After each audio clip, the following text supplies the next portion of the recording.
네, 그 말세 지말이라는 말이 있습니다. 그 말세 중에 말세라는 뜻인데요. 오늘날 우리가 살아가고 있는 이 시대를 두고 정말 마지막 때라라고 말하는 사람들이 참 많이 있는 것 같습니다. 종말, 다른 말로 말하면 예수님의 재림이 정말 얼마 남지 않았다는 거죠. 지금이 말세 중에 마지막이라는 것은 분명한 것 같습니다. 세상의 많은 미래학자들도 그렇게 말을 하고 있고, 근데 그런 미래학자들 말뿐만 아니라 무엇보다도 하나님의 말씀인 성경에 비추어 보면 현 시대는 종말의 여러 정황들이 속속히 이렇게 잘 나타나고 있습니다. 이럴 때일수록 우리에게 필요한 것이 뭐냐? 바로 이 종말에 관한 말씀인 것 같아요. 그런 의미에서 오늘 우리 본문은 마태복음 24장은 이 종말론 쪽으로 볼 때 이 복음서 중에서도 가장 중요한 장입니다. 신학자들은 이 마태복음 24장을 작은 계시록이다라고 부를 정도로 이 요한계시록을 압축해 요약한 것처럼 이런 종말의 여러 사건들을 일목요연하게 보여주고 있어요. 여러분, 우리가 종말이라고 할 때 기본적으로 알아야 될 것이 있습니다. 그게 뭐냐면 종말은 크게 두 가지의 종말이 있습니다. 여러분, 예수님이 이 땅에 다시 오시는 재림 때에 이루어질 우주적인 종말이 있고, 그다음에 두 번째는 내가 죽어서 예수님 앞으로 가게 되는 개인적인 종말이 있습니다. 이렇게 종말은 두 가지가 있어요. 우주적인 종말, 개인적인 종말. 언제인지는 우리는 알 수 없지만 하나님이 정하신 때가 되면 예수님이 이 땅에 다시 오셔서 온 세상을 공의로 심판하심을 여러분 믿으실 수 있기 바랍니다. 예수님의 재림은 언젠가 반드시 이루어진다는 거예요. 여러분, 우리는 그때를 준비하는 삶을 살아야 된다는 겁니다. 하나님의 심판 앞에 설 준비를 하는 그런 삶을 살아야 될 줄 믿습니다. 여러분, 뿐만 아니라 이 개인적인 종말도 우리가 준비해야 됩니다. 우리는 예외 없이 다 죽습니다. 여기 계신 분들, 저를 포함해서 누구도 죽지 않는 사람은 없어요. 문제는 언제 죽을지 모른다는 거예요. 그 죽음이 내가 생각하는 것보다 훨씬 빨리 찾아올 수 있다는 것을 우리는 간과해서는 안 됩니다. 제가 예전에 그 사역하던 교회에 중등부 학생이 있었는데요. 그 학생의 아버님의 나이가 한 40대밖에 되지 않았어요. 분명히 밤에 잠자리에 들 때까지는 아무 문제가 없었습니다. 그런데 밤에 잠자리에 들고 그 다음날 아침에 못 일어나셨어요. 그래서 장례를 치렀습니다. 심장마비로 돌아가셨어요. 여러분, 이게 인생이에요. 그 전날 아무 문제 없이 잠자리에 들 때까지 오늘 이 밤에 내 삶의 종말이 임할 것이라고 누가 알았겠습니까? 종말은 정말 예고 없이 찾아올 수 있습니다. 그래서 우리는 오늘 이 종말이 올 것처럼 늘 깨어서 준비하는 삶을 살아가야 된다는 거예요. 특히 오늘 본문이 24장의 이 중반부 말씀인데요. 여기 보면 대환란의 시기를 말씀합니다. 종말의 때에 전무후무한 그 환란이 있는데 이때 성도는 어떤 신앙으로 무장해야 될지를 그리고 예수님께서 직접 말씀해 주세요. 특별히 예수님께서는 이 비유와 상징을 통해서 말씀하고 계시는데요. 그래서 지난 시간에 이어서 오늘 이 시간에는 종말의 때를 살아가는 성도는 어떤 마음으로 이 주님 오심을 기다려야 되는지 준비해야 되는지 그리고 종말의 때에 성도가 가져야 될 신앙의 자세는 어떤 것이 있는지를 오늘 본문을 통해서 좀 살펴보고자 하겠습니다. 우선 결론부터 말씀드리면 종말의 때를 살아가는 우리에게 반드시 필요한 신앙이 있습니다. 그 신앙은 뭐냐? 바로 하늘의 상급을 쌓는 신앙입니다. 무슨 신앙이라고요? 하늘의 상급을 쌓는 신앙이에요. 땅이 아니라 하늘의 상급을 쌓는 신앙입니다. 다른 말로 하면 세상 것에 가치를 두기보다 하늘의 것에 더 가치를 두고 살아가는 삶을 여러분 살아가야 된다는 거야. 그것을 본문에서 예수님께서는 두 가지 상징을 통해서 우리에게 말씀해 주고 있습니다.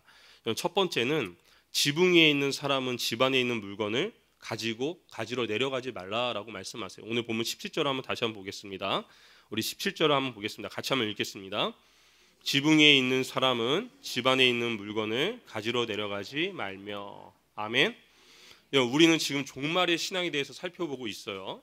여러분, 주님의 재림이 있기 전에 성도에게 대환란이 닥쳐올 건데 이 환란을 이기기 위해 갖춰야 될 신앙은 바로 지붕 위에 있는 자는 집 안에 있는 물건을 가지러 내려가지 않는 신앙입니다. 이게 무슨 말이냐 하면 여러분, 당시 유대인들의 가옥은 지붕이 평평하게 돼 있었어요. 지붕이 평평하게 돼 있었습니다. 그래서 1층은 식당과 화장실이었고 2층은 침실이었고 그리고 3층과 옥상은 주로 기도와 말씀 묵상을 하는 곳이었어요. 집 구조를 보면 이 지붕에서 아래로 내려가는 길이 두 개가 있었는데 하나는 집안을 통하는 난간이 있었고 또 다른 하나는 집 밖으로 내려가는 난간이 있었습니다. 이해가 되세요? 집이 있는데 옥상에서 밑으로 내려가려면 집 안을 통과하는 난간이 있고 그냥 바로 집 밖으로 나가는 난간이, 이 두 개의 난간이 있었다는 거예요. 유대인들이 전쟁을 많이 겪었기 때문에 도망갈 때 이 바깥 난간으로 빨리 도망갈 수 있는 그런 것들이 몸의 삶 속에 녹아져 있었던 거죠. 그러면 지붕에 있는 자는 집 안에 있는 물건을 가지러 내려가지 말라는 말씀의 영적 의미는 뭐냐면, 집안은 생활 도구가 있고 중요한 재산이 있는 곳입니다. 그렇죠?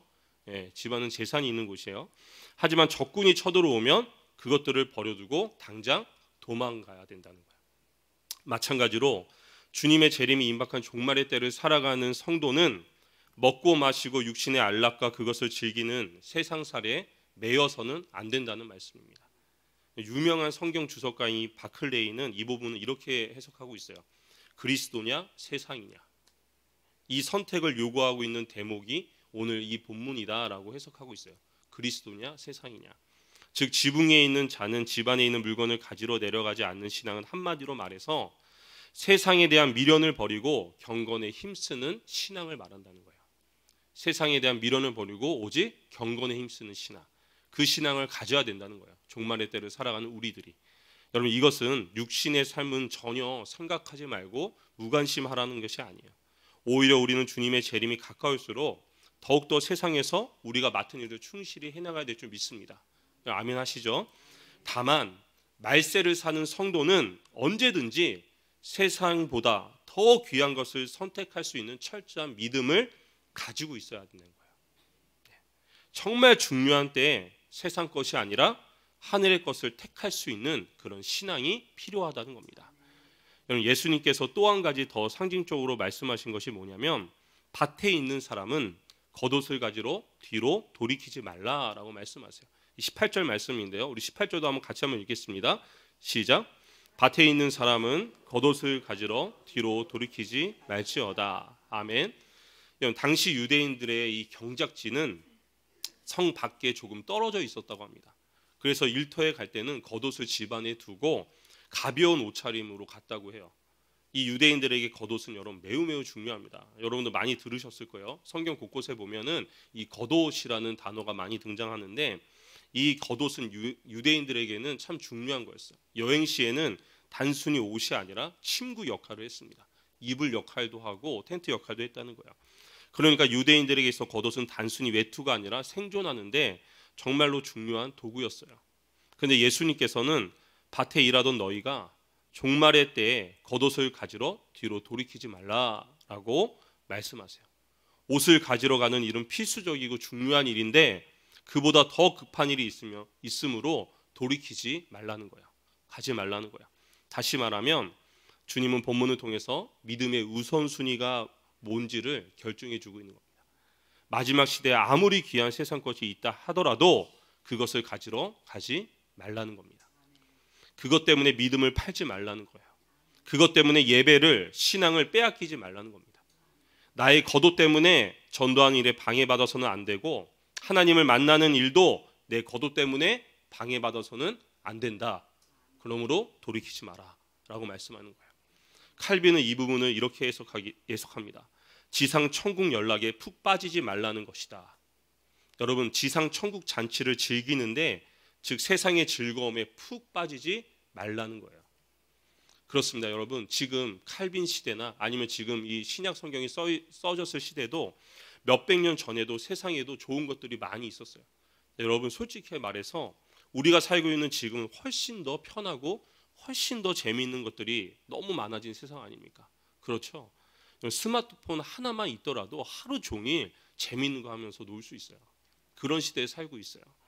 본문은 이런 세상에 빠지지 말아라, 이런 세상을 소유하지 말아라 라고 강하게 경고하고 있습니다. 언제요? 말세의 때. 왜 그럴까요? 성도를 위해 더 좋은 것이 예비되어 있기 때문에 그렇습니다. 아무리 세상 것들이 좋아도 더 중요하고 더 귀한 것은 예수 그리스도 우리 주님이시고 그분과 함께 영원히 사는 천국입니다. 그 천국이 우리를 위해 준비되어 있다는 거예요. 그래서 겉옷을 버리라 라고 말씀하시는 거예요. 네가 가장 중히 여기는 겉옷이 무엇이냐? 명예냐? 권세냐? 돈이냐? 건강이냐? 세상의 성공이냐? 그것을 버려라. 지금 가장 급한 것은 겉옷이 아니라 도망하여 생명을 보존하는 것이다.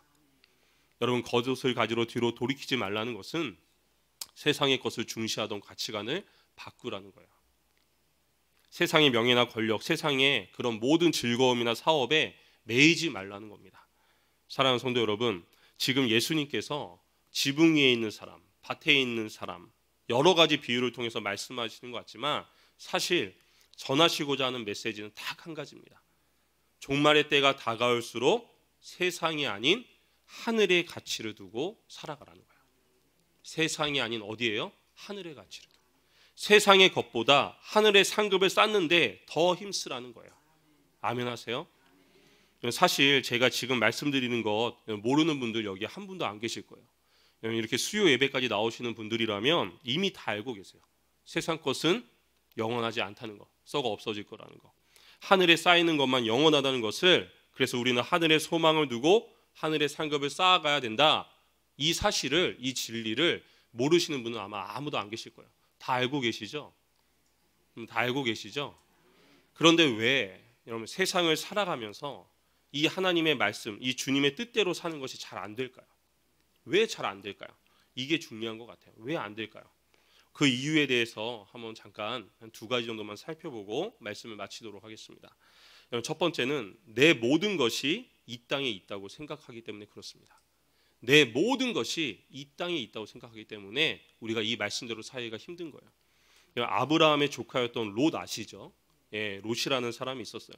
롯이 과거에 삼촌인 아브라함과 헤어져서 이 소돔 쪽으로 이사를 갔던 이유가 재산 문제 때문에 그렇습니다. 늘어난 소유 때문에 아브라함의 목자들과 이 롯의 목자들 간에 다툼이 발생하자 서로 헤어지기로 결심하고 삼촌인 아브라함이 조카 롯에게 먼저 땅을 선택할 수 있는 선택권을 주죠. 그때 롯이 주저없이 선택했던 곳이 어디였나요? 소돔이었습니다. 마치 에덴 동산같이 보였던 소돔 지역을 선택해요. 롯은 자신의 모든 삶과 소유를 그 소돔 땅에 쏟아부었습니다. 그곳이 앞으로 멸망해서 없어질 땅인지도 모르고 거기에 자신의 모든 것을 다 투자했다는 거예요. 그래서 시간이 지나고 천사들이 이곳은 곧 불과 유황으로 멸망할 것이다. 너는 너희 가족들을 데리고 빨리 떠나라 했을 때 이 롯이 못 떠난 거예요. 주저한 거예요. 왜요? 거기에 이 소돔 땅에 내 모든 것을 다 부었는데 아까워서 어떻게 떠나요? 내 모든 것이 다 여기 있는데, 여기 다 투자했는데 어떻게 떠나요? 멸망할 없어질 곳에 자신의 모든 것을 잘못 투자한 거죠. 여러분, 이 세상은요 두 나라로 나뉩니다. 아브라함의 나라와 소돔 나라. 다시 말해서 영원한 하나님의 나라와 멸망할 세상 나라로 나뉘어진다는 거예요. 아브라함의 나라는 지금 소돔보다 더 미약해 보이지만 점점 더 강성한 나라가 될 거예요. 반대로 소돔은 이 롯이 주저없이 선택할 정도로 지금은 화려하고 견고해 보이나 결국은 멸망하여 없어질 나라입니다. 이것이 바로 소돔의 심판이, 종말의 메시지가 우리에게 주는 큰 메시지예요. 오늘날 많은 크리스천들이 하나님의 나라와 세상 나라 중 어디에 더 마음을 두고 살아갈까요? 어디에 더 마음을 두고 살아갈까요? 쉽게 대답 못 하시겠죠? 하나님 나라에 더 마음을 둘까요? 세상 나라에 더 마음을 두고 살아갈까요? 그럼 제가 질문을 좀 더 쉽게 하겠습니다. 시간과 돈이 생길 때마다 그것을 어떤 나라에 더 투자하며 살아갈까요? 오늘날 많은 크리스천들의 관심은 하나님 나라보다 세상 나라에 있습니다. 언젠가는 멸망할 세상 나라, 내가 영원히 살 수도 없는 이 세상 나라에 하나님이 주신 모든 것들을 대부분 다 쏟아붓고 투자해요. 예수님의 말씀처럼 우리의 보물이 있는 곳에, 그곳에 우리 마음이 있습니다.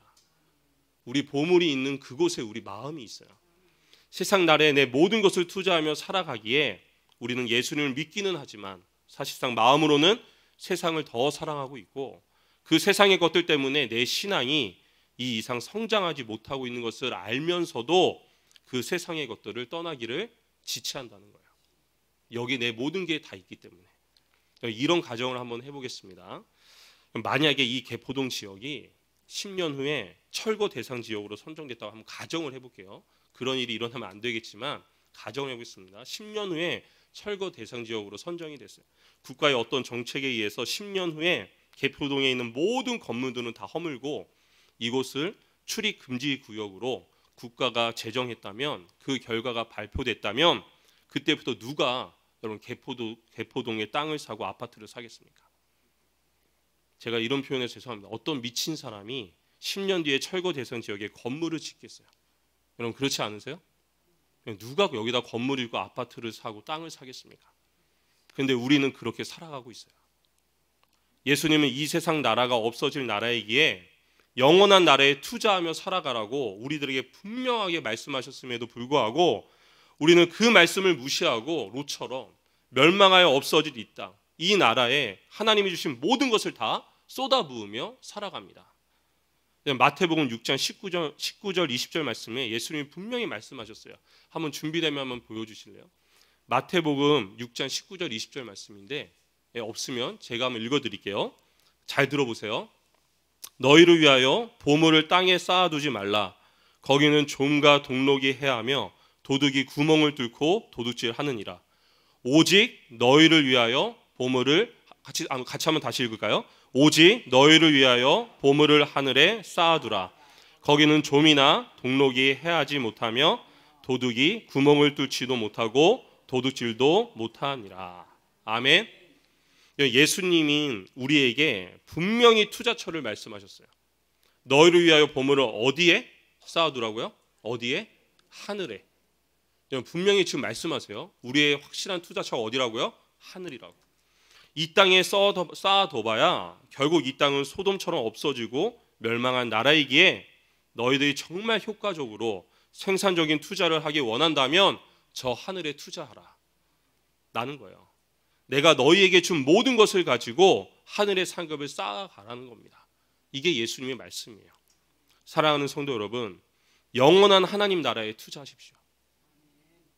영원한 하나님 나라에 여러분 투자하십시오. 여러분 은행에서 은행원이 좋은 투자할 곳이 나왔다 그러면 상품을 소개하면, 아니면 때로는 주식 전문가가 좋은 상품이 있다고 소개하면 그런 사람들의 말은 철석같이 믿고 팍팍 투자하시면서 왜 우리 인생의 정답 되시고 유일한 진리고 길이 되시는 예수님이 우리에게 명확한 투자처를 가르쳐줘도 우리는 투자하지 않아요. 왜 안 하세요? 지금 분명히 알려주시잖아요. 내가 너희들 찝어줄게. 어디라고요? 하늘이라고. 우리는 하나님께서 나에게 주신 시간, 물질, 재능을 가지고 계속해서 하나님 나라에 투자해야 돼요.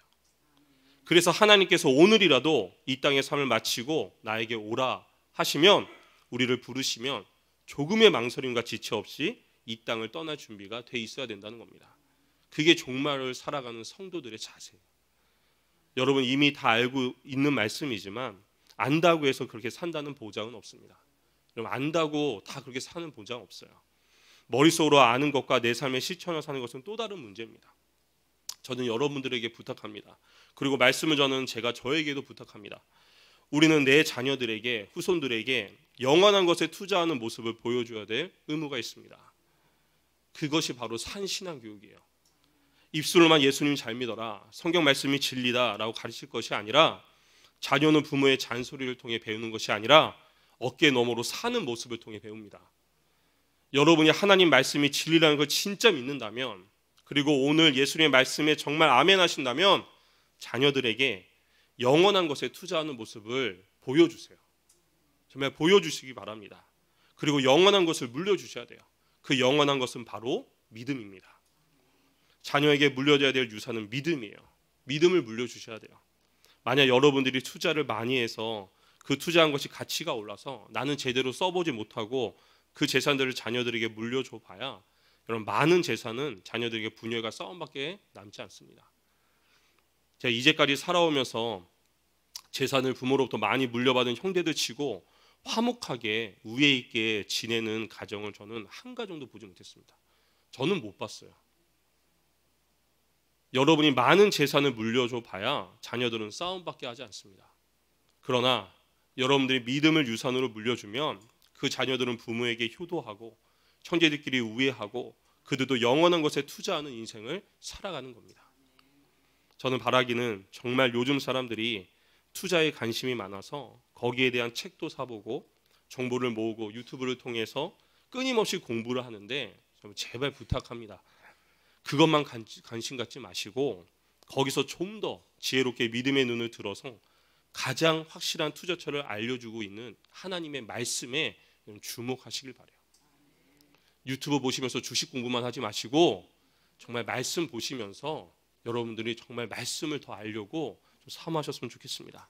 그리고 오늘 말씀처럼 하늘에 투자하여서 30배, 60배, 100배 그 결실을 영원히 거두는 저와 여러분이 될 수 있기를 간절히 소망합니다. 두 번째로 하늘의 상급을 쌓는 신앙을 알면서도 그렇게 살아가기가 왜 힘드냐? 바로 믿음대로 살면, 성경 말씀대로 살면 손해보는 것 같다고 생각하기 때문에 그렇습니다. 이 세상에서 믿음대로 살면, 말씀 따라 살면 왠지 손해볼 것 같아요. 오늘 많은 성도님들이 이렇게 말을 합니다. 목사님, 요즘 같은 세상에 하나님 말씀대로 살 수 없습니다. 요즘 같은 세상은 하나님 말씀대로 살 수 없어요. 말씀대로만 살면 망해요. 말씀대로만 살면 이 경쟁 사회에서 너무 많이 뒤처집니다. 너무 뒤처져요. 그런 말들을 많이 해요. 제가 생각보다 많이 들었습니다. 그런 말들을. 저도 압니다. 여러분, 저는 여러분들하고 다른 세상 사는 사람이 아니잖아요. 네, 여러분들과 똑같은 경쟁 사회 속에 저도 살아가고 있습니다. 여러분들이 하는 말이 무슨 말인지 다 알아요. 말씀대로 하면 손해봐요. 말씀대로 하면 망할 수도 있습니다. 그러나 여러분, 한 가지 분명히 알아야 될 것은 하나님은 그런 한 사람을 찾고 계신다는 거예요. 내가 하나님의 말씀대로 순종하다가 설령 손해보더라도, 설령 망하더라도, 설령 죽는 한이 있더라도 끝까지 하나님 말씀대로 순종하기 위해서 몸부림치는, 애쓰는 그 한 사람을 하나님은 지금도 찾고 계세요. 그 사실을 잃어버리시면 안 돼요. 신앙 서도줄 중에 나는 정직한 자의 형통을 믿는다라는 책이 있습니다. 아주 오래전에 나온 책이에요. 나는 정직한 자의 형통을 믿는다. 그 책에 보면 이랜드 박성수 회장의 간증이 실려 있습니다. 거기 보면 이랜드가 이 부도 직전에 기사회생하는 사건이 소개되어져 있는데요. 1997년 말에 이 IMF가 터지면서 수많은 기업들이 무너졌습니다. 그때 이랜드 역시도 최대의 위기를 맞게 되는데 이 금융기관들이 무차별적으로 자금을 회수를 했기 때문에 이 이랜드 역시도 자금 회전이 막혔던 거예요. 그래서 부도 직전까지 가는 최악의 상황에 몰리게 됩니다. 그 절체절명의 순간 기적이 일어나요. 당시 이 국내 투자 기업을 물색하던 외국인 투자자가 400억 원이라는 거액을 이랜드에 투자한 겁니다. 부도 위기 앞에서 외국인 투자자가 400억 원의 거액을 이랜드에 투자해요. 그 돈으로 이랜드가 기사 회생해서 다른 기업들은 문을 닫을 때 이 이랜드는 오히려 계속해서 꾸준히 성장해서 오늘날 우리나라 세계 50위 안에 드는 그런 대기업으로 자리매김할 수 있었습니다. 그런데 이상한 대목은 그 이랜드에 투자했던 외국인 투자자가 우리나라에 들어올 때 그 당시에요. 그 IMF 때 얼마를 가지고 들어왔냐면 약 4천억 원 정도 갖고 들어왔다고요. 4천억. 네. 그 4천억 원을 투자하려고 우리나라에 들어왔대요. 그 돈을 가지고. 어마어마한 돈이죠. 그런데 가지고 온 돈의 10분의 1인 400억 원만 이랜드에 투자하고 나머지 3,600억 원은 1년 동안 그 어떤 기업에도 투자하지 않았다는 겁니다. 그래서 이 이랜드의 박성수 회장이 물어봤다는 거예요. 그 외국인 투자자에게. 왜 이랜드에는 투자하고 남은 돈을 가지고 다른 기업에 투자하지 않습니까? 이렇게 묻자 그 외국인 투자자가 그러더랍니다. 자기도 더 투자하고 싶은데 투자하려고 이렇게 기업들을 들여다보면 전부 다 이중장부를 쓰고 있다는 거예요. 쓰고 있었대요. 이중장부를. 그런데 이랜드는 이중장부를 쓰지 않고 투명하고 정직하게 경영하고 있어서 이랜드에만 투자했다는 것이 그 투자자의 설명이었습니다. 이런 박성수 회장이 이 책에서 이 부분을 간증을 한 거예요.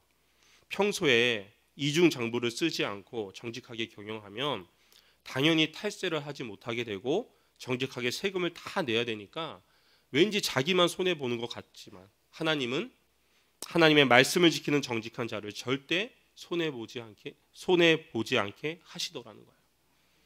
정말 결정적인 순간에 하나님의 도우심으로 말미암아 하나님은 말씀대로 정직하게 하는 자를 절대 손해보지 않게 하시더라는 것이 그 간증의 핵심 내용이었다는 거예요. 그래서 책 제목이 뭐라고요? 나는 정직한 자의 형통을 믿는다. 예요. 사랑하는 성도 여러분, 신앙이라는 것은요, 끝을 바라볼 수 있는 안목을 가지는 겁니다. 신앙이라는 것은 끝을 바라볼 수 있는 안목을 가지는 거예요. 내가 말씀 따라 믿음의 행위를 했을 때 당장은 손해 보는 것처럼 보이지만 그 끝의 안목, 그 끝에는 반드시 하나님의 더 큰 보상과 하나님의 복이 있으리라는 그 끝을 보고 지금을 결정하는 거예요. 그게 신앙이에요. 끝을 보고 지금을 결정하는 게. 잊지 마시길 바라요. 우리가 하나님의 말씀대로가 아니라 내 생각과 생각의 유행대로 내 인생과 내 가정과 교회를 건축하면 당장은 이익이 있을 것 같아 보이지만 언젠가는 무너지게 되어 있습니다.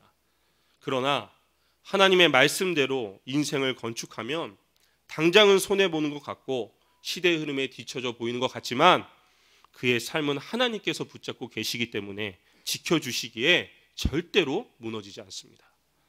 여러분, 뒤로 가면 갈수록 더 튼튼하고 더 강하게 세워지고 떠오르는 인생이 될 거라 믿습니다. 여러분, 그것을 믿고 깨닫고 확신하는 자만이 세상이 아닌 하늘의 상급을 쌓기 위해 더 애쓰고 거기에 최우선을 두고 최고의 가치를 두고 살아가는 거예요. 말씀을 정리하겠습니다. 우리는 오늘도 종말을 향해 달려가고 있습니다. 내 개인의 종말인 죽음이 하루하루 지금 내 앞으로 다가오고 있어요.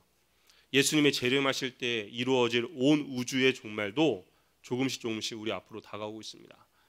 여러분, 이렇게 계속해서 개인적인 종말과 우주적인 종말이 우리 앞에 다가오고 있는데 여러분 준비되셨습니까? 준비되셨나요? 지금부터 준비하시면 돼요. 지금부터라도 더욱 하늘의 상급을 쌓으시기 바랍니다. 내 모든 것을, 하나님이 나에게 주신 그 모든 것을 여러분 이 땅이 아니라 영원한 하나님 나라에 투자하십시오. 부탁드립니다. 하나님 나라에 투자하십시오. 제가 정말 가치 정보 드리는 거예요. 여러분, 가장 확실한 투자처는 하나님의 나라입니다. 지금 어디에 투자할지 고민하고 계시고 망설이고 계신다면 망설이지 마시고 지금 바로 전화하세요가 아니라 지금 바로 투자하세요. 어디에요? 하나님 나라에. 하나님이 나에게 주신 것들을 어떻게 하면 하나님 마음에 맞게 사용할지를, 하나님이 기뻐하신 모습으로 사용할지를, 내가 가진 물질이나 건강이나 내 모든 재능이나 하나님이 나에게 맡기신 걸 어떻게 하면 하나님 위해서 더 쓸지를 여러분들 더 고민하시고 또 그렇게 살기 위해서 몸부림치시고 여러분 그 신앙을 자녀들에게, 후손들에게 보여줄 수 있는 그런 삶을 사시기를 바랍니다. 여러분, 또한 믿음은 결코 손해보는 장사가 아닙니다. 여러분, 믿으셨으면 좋겠어요. 여러분, 믿음은 결코 손해보는 장사 아닙니다. 손해보지 않을 만큼 적당히 신앙생활하는 사람들 속에서 하나님은 자신에게 최선을 다해 순종하는 사람, 적당히가 아니라 지나치게 정말 하나님께 순종하고 하나님을 믿는 그 한 사람을 찾고 계세요. 지금도 찾고 계십니다. 그리고 그 사람을 통해서 하나님의 놀라운 역사를 보여주심을 여러분 믿으시기 바랍니다. 요즘 하는 말이 40세부터 노후 준비를 해야 된다고 많이들 말합니다. 노후 준비는 일찍 할수록 좋다고. 그래서 제가 아는 대부분의 부모님들이나 어르신들의 온통 생각은 뭐냐? 노후 준비에 있어요. 노후 준비를 어떻게 할까? 다 그 생각만 하시는 것 같아요. 여러분, 어떻게 노후 준비를 할까? 그것도 중요하지만 노후 준비보다 훨씬 더 중요한 준비가 있습니다. 그게 뭔지 아세요? 사후 준비예요. 죽음 이후에 어떻게 하실 거예요? 준비 안 하시잖아요. 다 노후만 준비하시잖아요. 어차피 죽으면 끝이 나는데 사후 준비는 영원합니다. 바라기는 저와 여러분들이 땅이 아닌 하늘의 상급을 쌓는 신앙을 소유함으로 노후 준비만 하지 마시고 지금부터 사후 준비를 하심으로 말미암아 오늘이라도 주께서 부르시면 그냥 가볍게 예 주님 그날을 기다리고 있었습니다 라고 하면 따라 나설 수 있게 그런 인생 사실 수 있기를 주님의 이름으로 축원합니다.